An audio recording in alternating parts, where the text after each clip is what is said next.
G'day everyone, this is a video that I'm sending out basically to let everyone know that he's a new player, exactly the structure of playing and kind of what we're wanting people to do, particularly in defence. So for those new players that are coming inside for the first time, you're most likely to be playing left half or inner in the side, and we'll kind of explain exactly what the role is because we have a slightly different structure to normal traditional sides.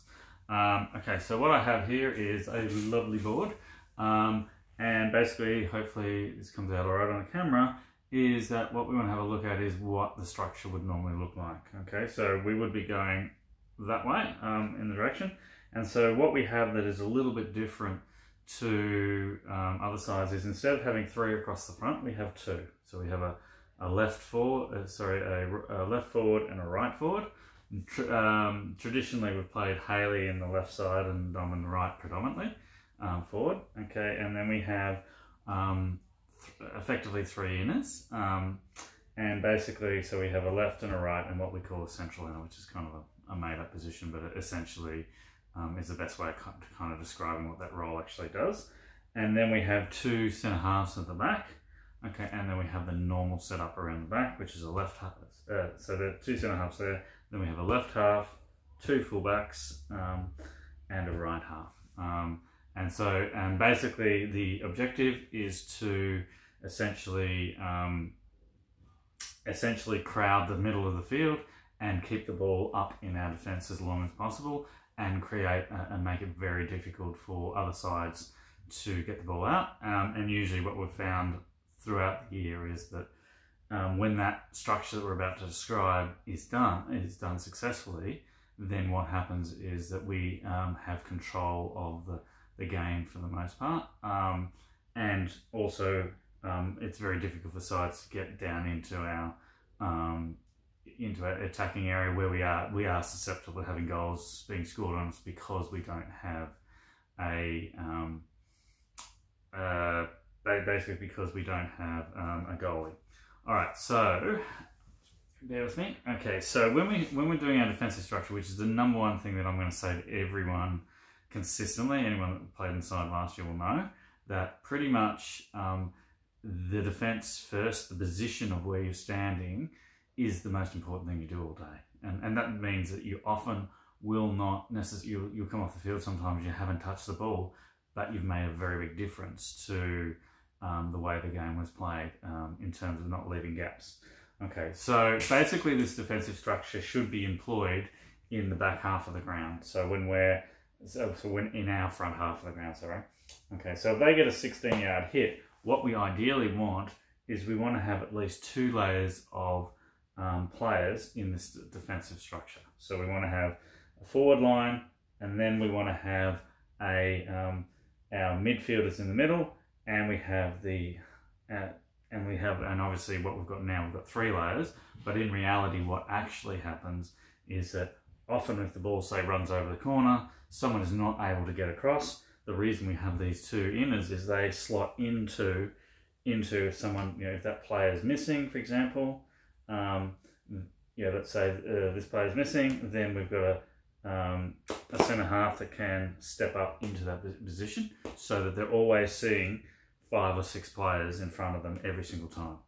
Now, the objective of the critical thing is that this structure only works well if nearly everyone on the field is involved in it. And the reason it doesn't work, and you see it every time when we film games, is as soon as there's a gap, then the ball can get through easily. So for example, if we just take out our middle two centre halves for the moment, and we have our 5 in front here, and we have someone missing. So for example, that player's missing, there's a gap, and that's where the ball goes every single time, okay? Or even just one of those, that leaves a gap here. Now, so the most important thing is that you're basically, and the way that you should be positioning yourselves is, and we'll do this at the start of games, for the first game or whatever, is essentially you should be close enough that you can reach your arm out with your stick and extend your arm, and those two players can touch the sticks in the middle. That's pretty much a good indication how far you should be apart. So that's probably you know, 4 meters or something like that.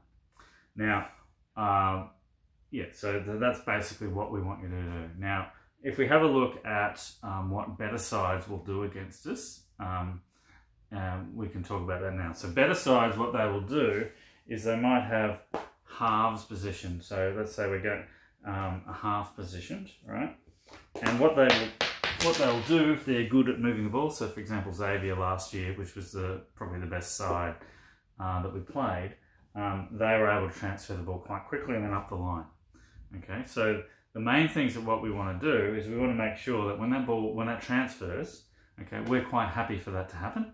And that will be, what we then can do is we can then players can move across in unison, okay, and then we've got this sort of structure in front of them, okay. So basically, once we get a pass left or right, what we actually want them to do is, because then what we're doing now is that once they go to this side, as long as we can get people across quickly enough, we've shut down they've reduced the number of options that they have available, and then you can go to work on turning the ball over. So this defensive structure is really all about the second pass coming out.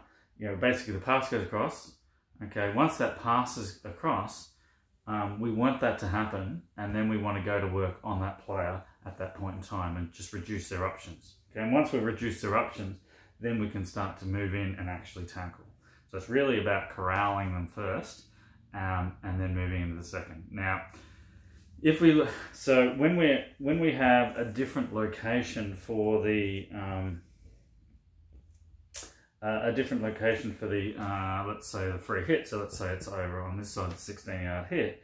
The main thing that we want to stop here is we still because we can't cover everywhere in the field at all times, is we still kind of want to make sure that we have main space across there. Okay, so we have our at least five or six players or whatever in front. Okay, and what we want to do is we're almost going to go on a little bit of an angle. And the reason for that is we kind of want to just make a square pass across the ground very risky to do.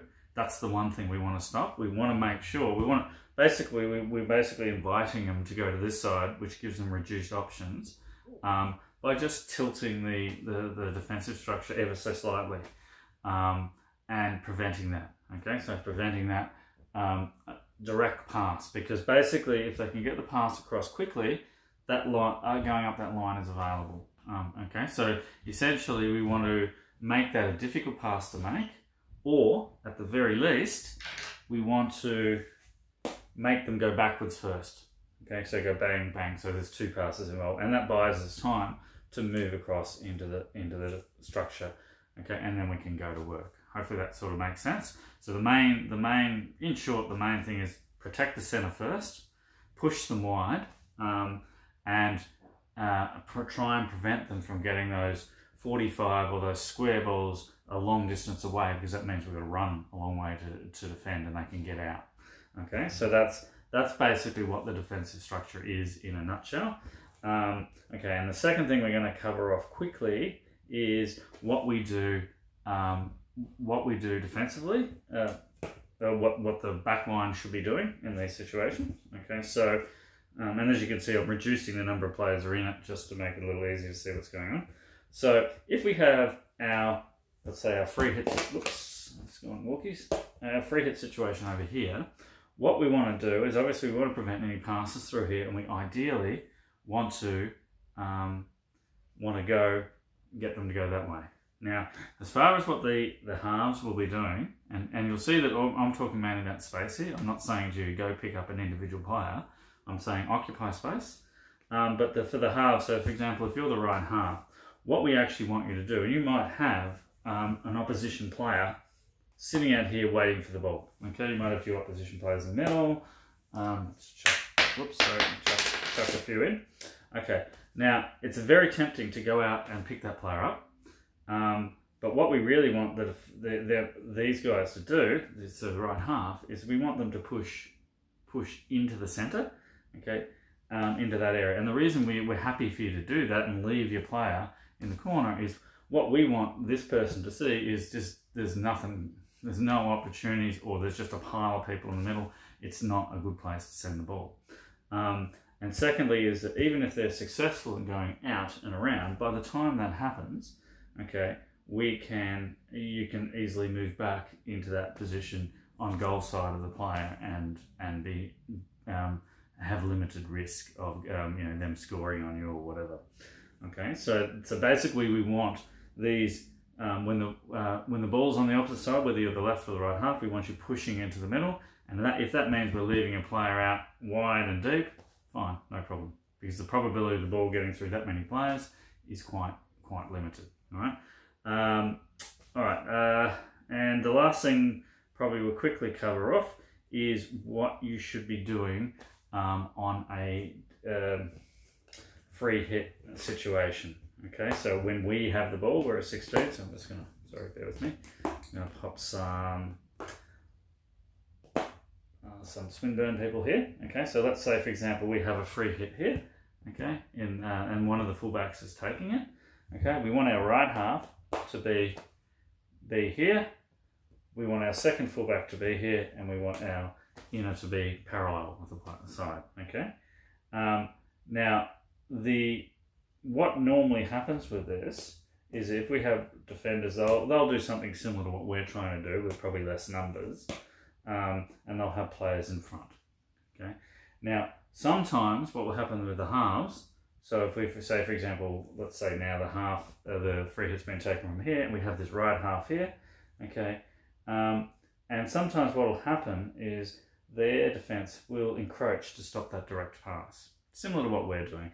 And what it does is, so we want, in those situations, what we want to do is we want that player to just go backwards in the field a little bit, so that this player, that passing lane is still available, or alternatively, that player decides, well, I still need to be in a position to cut that ball off, because that creates space through here. Okay, so essentially, if you have players encroaching on those lines, you want to keep them open. If that means going backwards into the field, that's fine too.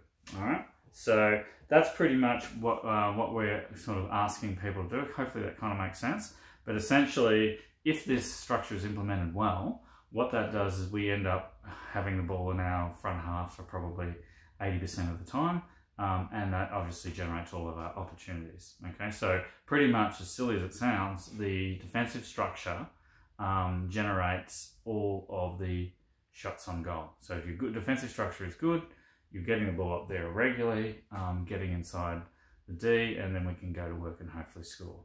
All right, that's pretty much it. Hopefully we'll try all this stuff out at the first practice match, which is on the 7th. All right, guys, have a good one. See ya.